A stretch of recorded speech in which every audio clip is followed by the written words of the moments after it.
आप देख रहे हैं मातृभूमि, मैं हूं आपके साथ शोभना यादव। शाहरुख खान के बेटे आर्यन खान के लिए आज बड़ा दिन है। बॉम्बे हाईकोर्ट में जमानत पर सुनवाई शुरू हो चुकी है। मुकुल रोहतगी समेत आर्यन खान के वकील और एनसीबी के वकील हाईकोर्ट पहुंच गए हैं। कल मुकुल रोहतगी ने दलील देते हुए कहा था कि आर्यन के पास से ना तो ड्रग्स मिली है, ना ही उनके ड्रग्स रैकेट में शामिल होने का कोई सबूत, लिहाजा उन्हें जमानत दी जानी चाहिए। और अब एक बार फिर ये सुनवाई बॉम्बे हाईकोर्ट में शुरू हो चुकी है। कल एनसीबी ने कहा था कि अगर आर्यन खान जेल से बाहर निकलेंगे तो वो गवाहों को इन्फ्लुएंस कर सकते हैं। हमारे साथ हमारे सहयोगी मृत्युंजय जुड़ रहे हैं बॉम्बे हाईकोर्ट के बाहर से। बॉम्बे हाईकोर्ट में मृत्युंजय, क्या कुछ चल रहा है इस समय? शोभना, आपको बता दें कि मामले की सुनवाई शुरू हो चुकी है। कल आर्यन खान का जो मामला है उसमें मुकुल रोहतगी ने अपनी दलील रख दी थी, वो पूरी हो चुकी है। अब अरबाज मर्चेंट पर दलील दी जा रही है और ये दलील दे रहे हैं जो अमित देसाई दलील दे रहे हैं। और अमित देसाई ने क्या कुछ कहा है थोड़े से शब्दों में मैं बता दूं। उन्होंने कहा है कि जिस भी आपराधिक मामले में सजा का प्रावधान 1 साल तक का हो, उसमें जरूरी नहीं है कि उसे गिरफ्तार किया जाए, बल्कि उसे नोटिस देकर उससे पूछताछ के लिए बुलाया जा सकता है, जो कि अरबाज मर्चेंट के मामले में नहीं हुआ। साथ ही साथ उन्होंने कहा कि जमानत जो है वो एक नियम है और जेल भेजना ये एक्सेप्शन होता है। ये दलील दी है अमित देसाई ने। अभी आपको बता दें कि जो कोर्ट में सुनवाई है ये शुरू हुए अभी मुश्किल से 7 मिनट का समय हुआ है। जो मैटर नंबर 37 है उसकी शुरुआत हो चुकी है। अमित देसाई जिरह कर रहे हैं। कल ही आर्यन खान के मामले की जिरह हो चुकी है। अब अरबाज मर्चेंट का है, उसके बाद मुनमुन हमेशा का है। क्या मुकुल रोहतगी आज भी है कोर्ट में मौजूद? मुकुल रोहतगी हैं?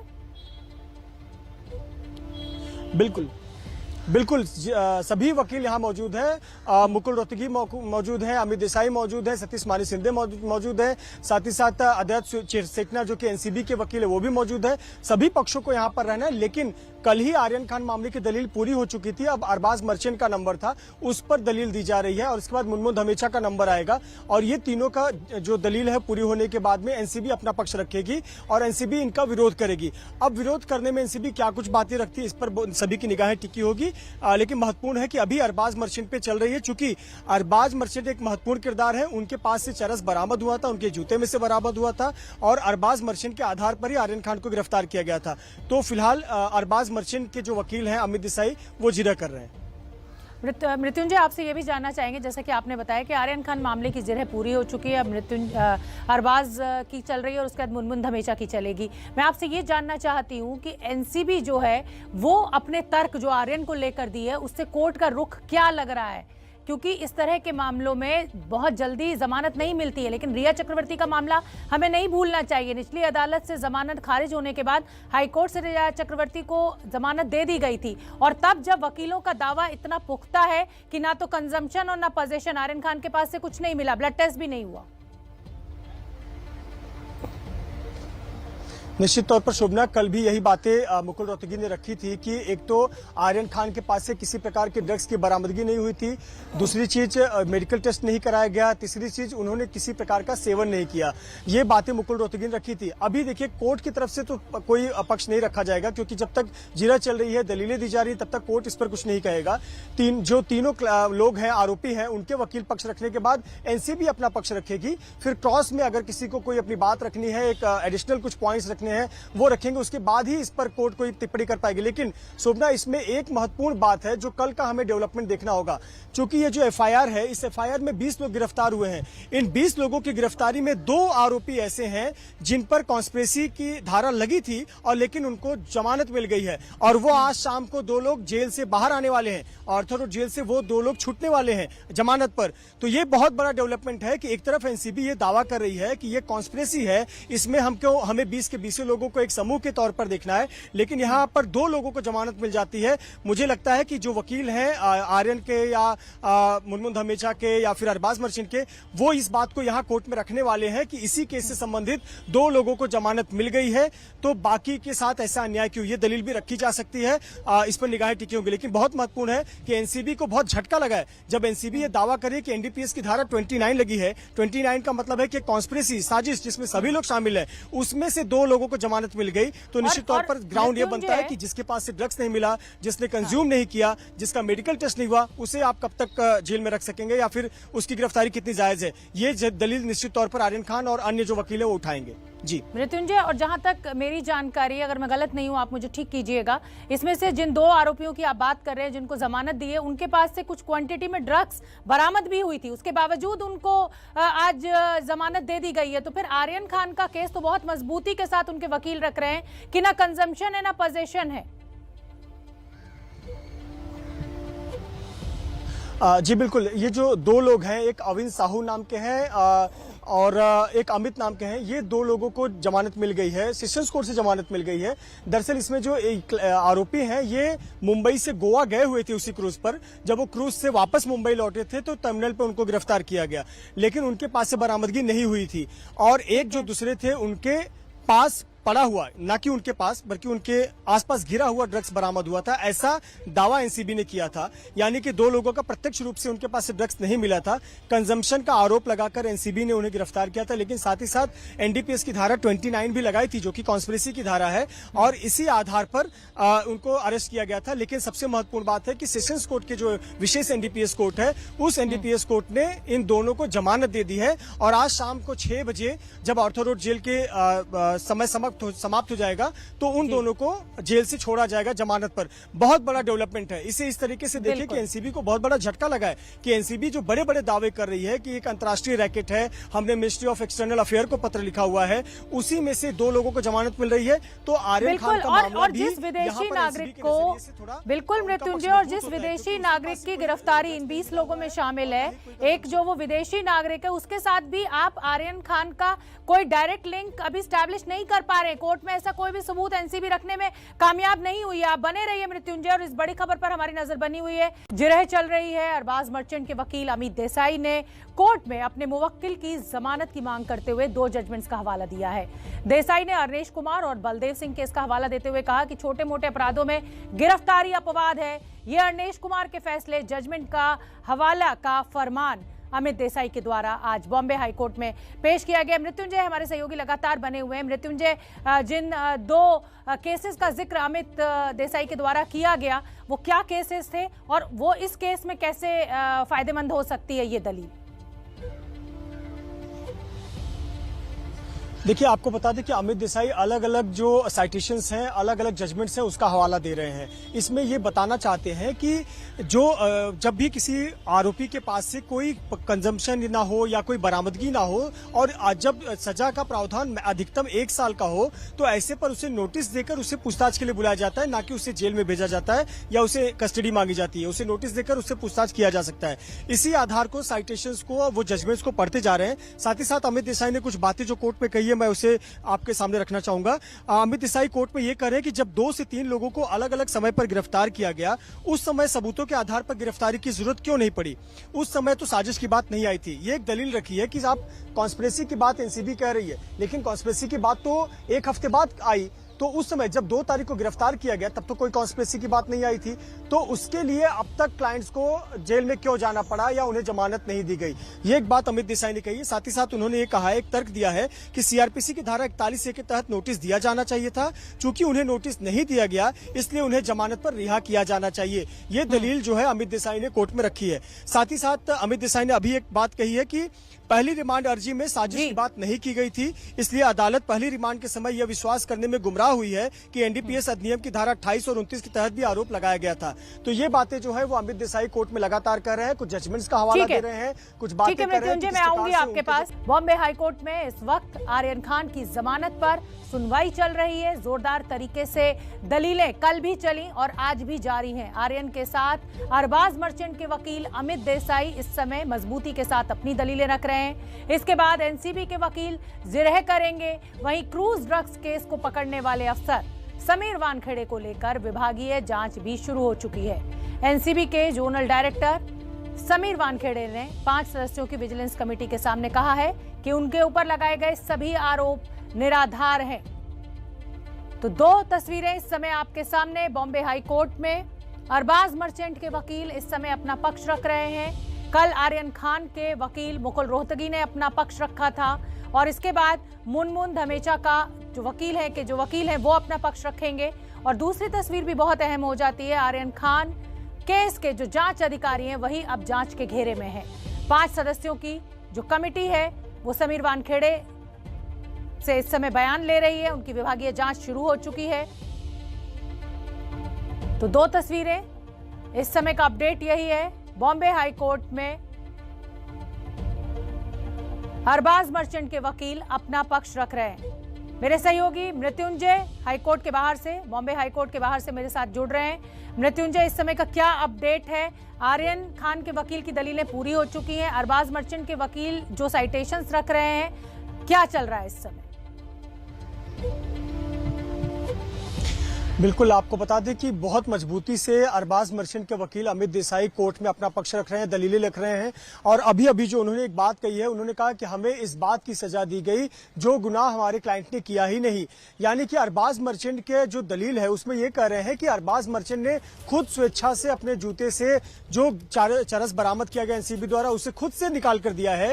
वो एक कंजम्पशन क्वांटिटी का है, लेकिन उस वक्त को कॉन्स्पिरेसी की बात नहीं आई थी और उन पर कॉन्स्पिरेसी की धाराएं लगाई गई। तो यही दलील है कि इस बात की सजा दी जा रही है कि जो उन्होंने क्राइम ही नहीं किया, जो कमिट ही नहीं किया। आपको बता दें कि अरेस्ट मेमो पढ़ा जा रहा है। अरेस्ट मेमो में जो बातें दावे किए गए थे एनसीबी द्वारा, उसकी दलील दी जा रही है और उसमें बताया जा रहा है कि किस प्रकार से जो अरबाज मर्चेंट है उनकी भूमिका क्या है। उन्होंने खुद उस वहां पर बताया कि मेरे जूते में चरस है। उन्होंने ड्रग्स एनसीबी के अधिकारियों को हैंडओवर कर दिया, लेकिन ना तो उसका कंजम्पशन किया और ना ही कॉमर्शियल क्वांटिटी में है और ना ही ये बात स्पष्ट होती है कि वो किसी को बेचने आए थे या उससे कोई आर्थिक लाभ यानी पैसा कमाने आए थे।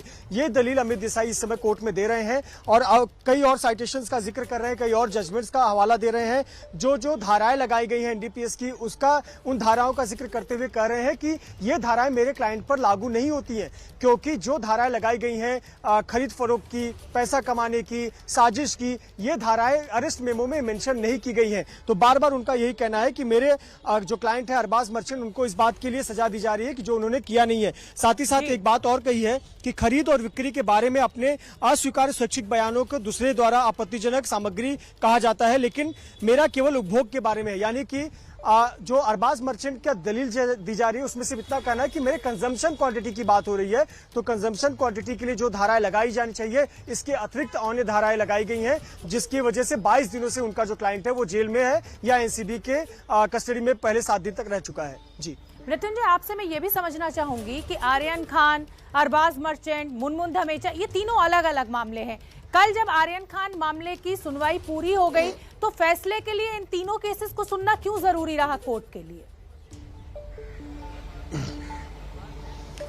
देखिए, यहाँ पर एनसीबी की जो बात है उसको ध्यान में रखना होगा कि चूंकि एनसीबी ने पूरे केस को एक एफआईआर केस माना है ना, एफआईआर एक है और पूरे जो एनसीबी की धाराएं लगाई गई हैं एनडीपीएस की, वो धाराएं एक ही लगाई गई हैं। तो यहाँ पर इनको एक क्राइम के आरोपी के तौर पर देखा जा रहा है, एक इंडिविजुअल के तौर पर नहीं देखा जा रहा है। यहाँ सिर्फ आर्यन खान का एक मामला नहीं है कि एनसीबी के नजरिए से कि सिर्फ आर्यन खान वहां पर पकड़े गए, अरबाज पकड़े गए। ये सभी एक जगह जा रहे थे, एक मकसद के लिए जा रहे थे, ऐसा एनसीबी का दावा है। ये सभी साजिश का हिस्सा है, तो इसे एक तरह से देखा जा रहा है। एफआईआर नंबर एक ही है, तो इसीलिए जब पूरे एफआईआर के तीनों आरोपी हैं एक जगह पर, इन तीनों की जमानत अर्जी एक साथ आई है, तो एनसीबी भी इन तीनों के बारे में अपना पक्ष जो है वो कोर्ट में रखेगी। इसीलिए फैसला भी जो है इन तीनों पक्षों की सुनने के बाद एनसीबी के वकील जो है अद्वैत सेठना, वो अपना पक्ष रखेंगे और उसके बाद अदालत अपना फैसला सुनाएगी। इसीलिए इन सभी के सुनने के बाद ही फैसला अपेक्षित है। जी ठीक है मृत्युंजय, तो क्या ये संभावना भी देखी जाए कि इन तीनों में से किसी एक को जमानत मिल जाए, बाकी दो को ना मिले, या दो को मिल जाए एक को ना मिले?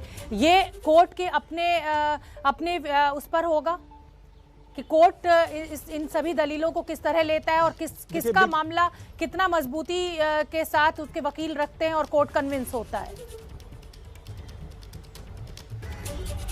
बिल्कुल सही कहा शोभना आपने। यही आमतौर पर होता भी है कि आप जो आरोपी हैं उनके वकील कितने दलीलें रखते हैं और कितनी दलीलों से कोर्ट संतुष्ट होता है, कितने दलीलों को कोर्ट मान्य करता है, कितने साइटेशंस जजमेंट को कोर्ट मान्य करता है। यहाँ पर जो आर्यन खान के वकील मुकुल रोहतगी ने जो पक्ष रखा, क्या वाकई कोर्ट उससे संतुष्ट है, तो उस पर एक अलग विचार कर सकता है। अरबाज मर्चेंट के बारे में चूंकि उसके पास से ड्रग्स बरामद हुआ है, उस पर कोर्ट क्या सोचता है, उनकी एक अलग विचार हो सकती है। मुनमुन धमेचा जिसके पास से तो बरामद नहीं हुआ, लेकिन उसके पास गिरा हुआ ड्रग्स बरामद हुआ था, नजदीक में पड़ा हुआ, तो उसके बारे में कोर्ट क्या सोचता है। तो ये निश्चित तौर पर वकीलों की जो दलीलें होती हैं उस पर बहुत कुछ निर्भर करता है, कितनी मजबूती से पक्ष रखते हैं कोर्ट का। अब इसमें जो जजमेंट ऑर्डर आता है ये बहुत मायने रखता है, तो ऑर्डर में पता चलेगा कि किस आधार पर किसी अगर जमानत दी जाती तो क्यों, नहीं दी गई तो क्यों।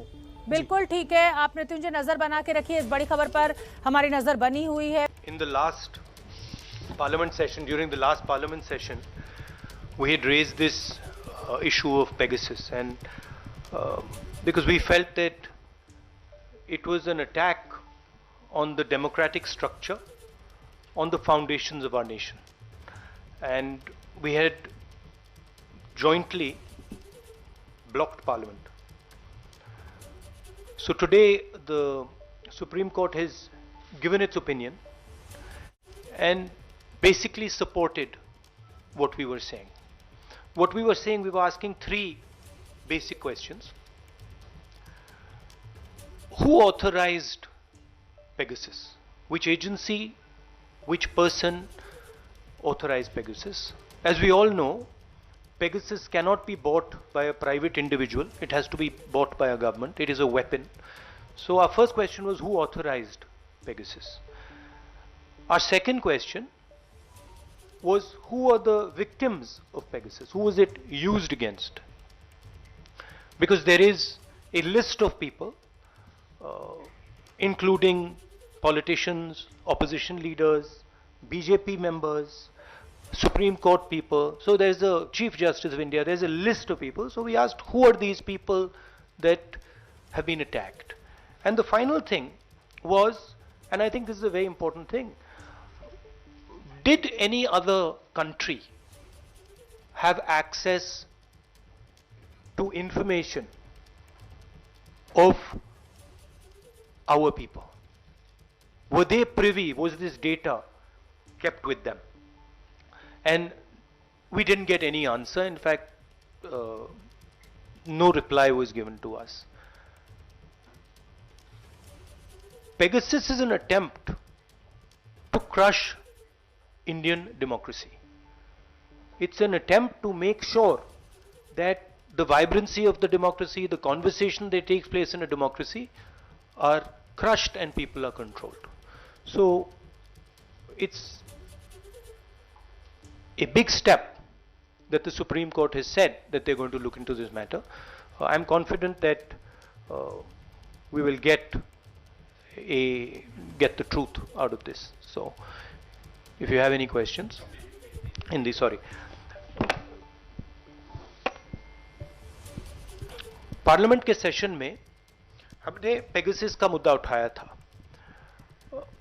पेगासस देश पर, देश के इंस्टीट्यूशंस पर एक आक्रमण है, अटैक है, और हमने 3 सवाल पूछे थे।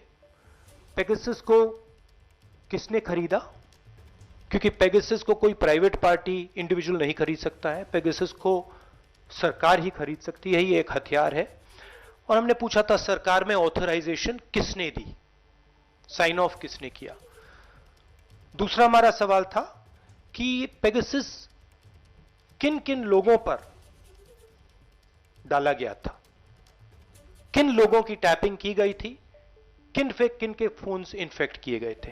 क्योंकि एक लिस्ट है जिसमें चीफ जस्टिस का नाम है, सीईसी का नाम है, ऑपोजिशन के नेताओं का नाम है, बीजेपी के मंत्रियों का, एमपीज का नाम है, बहुत सारे एक्टिविस्ट का नाम है। तो हमने पूछा ये किन लोगों पर यूटिलाइज किया गया था। और आखिरी सवाल, जो बहुत जरूरी सवाल है, क्या पेगासस का डेटा किसी और देश के पास भी था या सिर्फ हिंदुस्तान की सरकार के पास?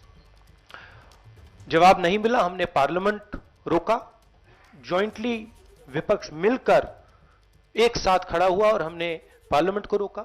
उस समय आपने भी कहा कि देखिए सरकार पार्लियामेंट चला रही है, कांग्रेस पार्टी और विपक्ष क्यों रोक रहे हैं? हमने इसलिए रोका क्योंकि ये हमारे देश पर आक्रमण है, हमारे लोकतंत्र पर आक्रमण है और हमारी जो वाइब्रेंट डेमोक्रेसी है उसको नष्ट करने का अटेम्प्ट है। अब आपके कोई सवाल हो तो पूछिए। We'll start with you, PTI. Now that the Congress stand has been vindicated by the Supreme Court, what would be your next step in taking this issue further to the Supreme Court? Well, of course, this is now going to be looked at by the court. But as I said, central institutions of this country were attacked by Pegasus. We all know that that's not the only attack that is taking place. There are many different ways in which the idea of India is being attacked. Pegasus is, of course, a particularly nasty and subversive way of doing it. It is a way basically to control the politics of the country, to frighten people, to blackmail them into not doing what they're supposed to do, right? Not allowing the democratic process to work. For us, we are quite happy that the Supreme Court has accepted to look into this. There is the institution of Parliament where we will raise this again, and we will try to have a debate in Parliament. I am pretty sure the BJP would not like that debate, so they will make sure that that debate is stalled, but we will try to hold that debate. And then we will tell the people of India that the idea of India is being attacked. Thank you. Siddharth from ANI. Sir मेरा सवाल यही आपके पास parliament में उठाएंगे इससे पहले जब आपने ये बात की थी तो कहा था कि एबीसी भी होनी चाहिए कि कोर्ट की निगरानी में तो जांच होगी किसी Huh? जांच ही हो रही हाँ. है, कह रहे हैं JPC। नहीं, but अब now it is in the court का मैटर है, तो वो इंक्वायरी हो रही है, बट हम चाहेंगे पार्लियामेंट में इसका डिस्कशन हो। और देखिए, ये पेगासस जो है, ये या प्राइम मिनिस्टर ने ऑर्डर किया है या फिर होम मिनिस्टर ने ऑर्डर किया है, ये कोई दूसरा व्यक्ति ऑर्डर नहीं कर सकता है। और अगर प्रधानमंत्री ने हमारे ही देश पर किसी और देश से मिलकर आक्रमण किया है, तो फिर इस पे प्रधानमंत्री की व्यू हम सुनना चाहते हैं। क्या उन्होंने किया है, और अगर किया है तो क्यों किया है? क्योंकि अगर हम लीगली देखें तो Pegasus is illegal. It is not legal in India to do snooping using Pegasus. So we would like to know why the Prime Minister is doing an illegal act. He's not above the nation. He's not above the institutions. Was this information that was coming, जो ये Pegasus से जो data मिल रहा था, इसमें chief ministers थे, former prime ministers थे, क्या ये जो डेटा आ रहा था ये क्या प्रधानमंत्री को मिल रहा था? ये क्या होम मिनिस्टर को दिया जा रहा था? ये हम जानना चाहते हैं, क्योंकि अगर इलेक्शन कमीशन का जो फोन है, जो टैप हो रहा है, अगर उसका डेटा प्रधानमंत्री को जा रहा है, अगर सीईसी का डेटा, ऑपोजिशन लीडर्स का डेटा प्रधानमंत्री को जाए, this is a criminal act. There is no other way of putting this. So we will follow that also. Thank you. One second. Let me go to Sunil first, and I'll come for the second round of questions. So you very correctly just now said this is a criminal act, and now you are putting all your eggs now on the Supreme Court committee. Why you wanted debate also in Parliament? Are you sure you will be happy with what is going to be the outcome? Because ultimately the truth has to come out. And we have been all wanting this, and everybody, you yourself have been saying that your phone has been tapped for the longest possible time. Do you feel really justice to be coming at this time? Look, the court is going to look into this matter, and I am no one to comment on the actions of the Supreme Court, and what they choose to do. I hope they will do their job and provide justice. But this is a deeper problem, right? As I said, if the Prime Minister of India was privy to this information, I'd say it's one thing if you are using Pegasus to find out about terrorism, you're using Pegasus to find out about national security, that's a different issue. There are questions even about that, but that's a different issue.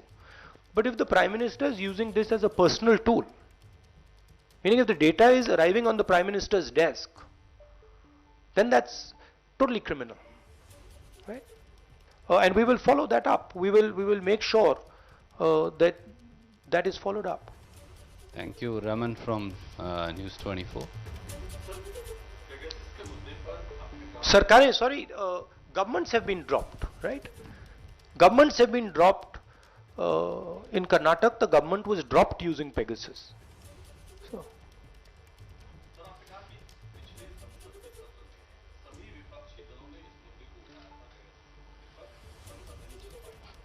आज supreme court के द्वारा committee के गठन के बाद जो आपकी मांग थी, आपको लगता है कि उस मांग को और ज्यादा बल मिला है? अब सरकार पर एक दबाव बढ़ेगा इस आधार पर कि सुप्रीम कोर्ट ने खुद ही संज्ञान लिया है कि कहीं न कहीं कुछ गड़बड़ी है, कहीं न कहीं जो बातें की जा रही है उसके अंदर तथ्य है। आपको लगता है कि जो कमेटी की रिपोर्ट आएगी उस कमेटी की रिपोर्ट के आधार पर जो उनका अंतिम फैसला होगा उसी को आप भी मानेंगे? नहीं, सुप्रीम कोर्ट का फैसला है तो मानेंगे क्यों नहीं। बट ये जो हमारे 3-4 सवाल हैं, इसका जवाब चाहिए ना, इसका हमें जवाब चाहिए। ये ऑर्डर किसने किया, इसका डेटा किसको दिया जा रहा था और किस बेसिस पे ये ऑर्डर किया गया था। बट जरूर एक अच्छा स्टेप है। Thank you, sir. आज तक.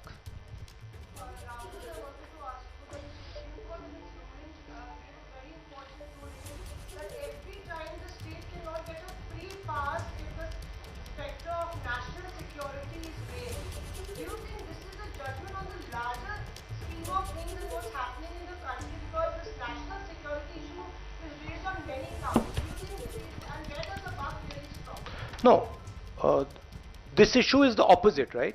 This is an issue where the government of India is attacking the national security of the country, right? Our data, Indian data, data especially of senior people being handed to a foreign country is an attack on the national security of this country. So if it is true that this data is held outside India, data of our chief election commissioner, our opposition leaders, our chief minister is held outside India, then the government of India has attacked India itself. So there's no question of hiding behind national security. This is national security. They are attacking national security. Thank you, sir. Ashish.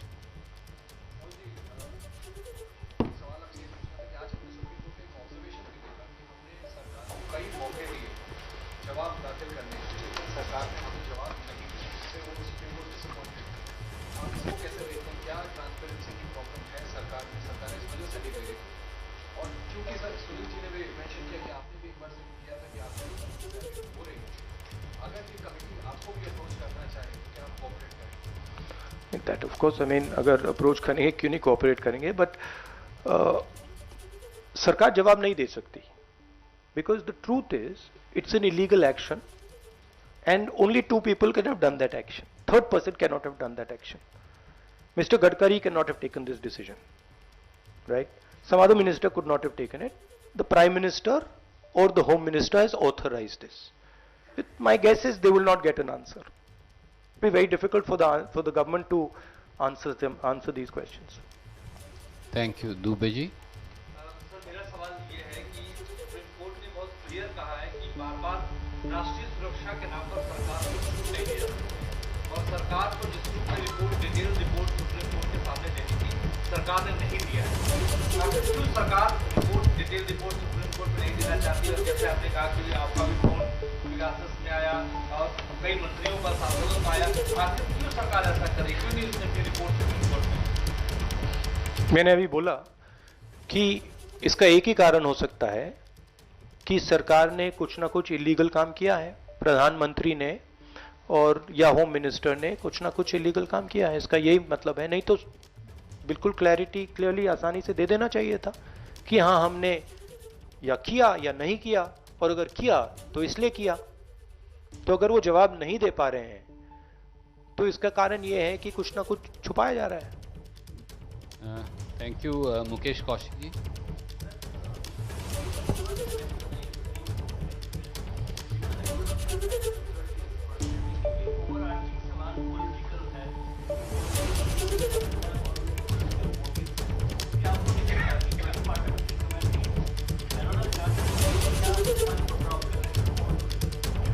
नहीं, I think now it is in the hands of the Supreme Court, so we have to respect that. If the Supreme Court is looking into it, and then we say, okay, now also we are going to look into it, I don't think that would be an appropriate response. I think now it is in the highest court in the country. Let's see what they do. Also, political bigwigs, that is not the point. Here, Hindustan के जो institutional structure है, election commission है, उसमें parliament है, उसमें chief ministers हैं, ये जो हमारा लोकतांत्रिक ढांचा है, इस पर यह आक्रमण है. So this is not just a political matter, this is existential matter for the country. ये जो आपको एक प्रकार से म्यूटेड ऑपोजिशन दिख रही है, इसका यह कारण है. तो ये लोकतांत्रिक ढांचे पर आक्रमण है, और ये एक दो लोगों ने मास्टरमाइंड किया है. और ये हिंदुस्तान का जो हमारा 1947 से जो हमारा आइडिया है, आइडिया ऑफ इंडिया, कि ये देश डेमोक्रेटिक लोकतांत्रिक देश होगा, जिसमें हमारे सिटीजन्स को प्रोटेक्शन मिलेगी, जिसमें हमारी मीडिया को प्रोटेक्शन मिलेगी, जिसमें हमारे सब लोगों को मतलब जिसमें प्रिवेसी मिलेगी, उस पर यह आक्रमण है. और ये उस आक्रमण का एक तरीका है. अलग अलग तरीके भी हैं. जिस प्रकार से ईडी को यूज किया जा रहा है, जिस प्रकार से सीबीआई को यूज किया जा रहा है, जिस प्रकार से पार्लियामेंट में डिस्कशन अलाउ नहीं की जा रही है, ये सब अलग अलग तरीके हैं.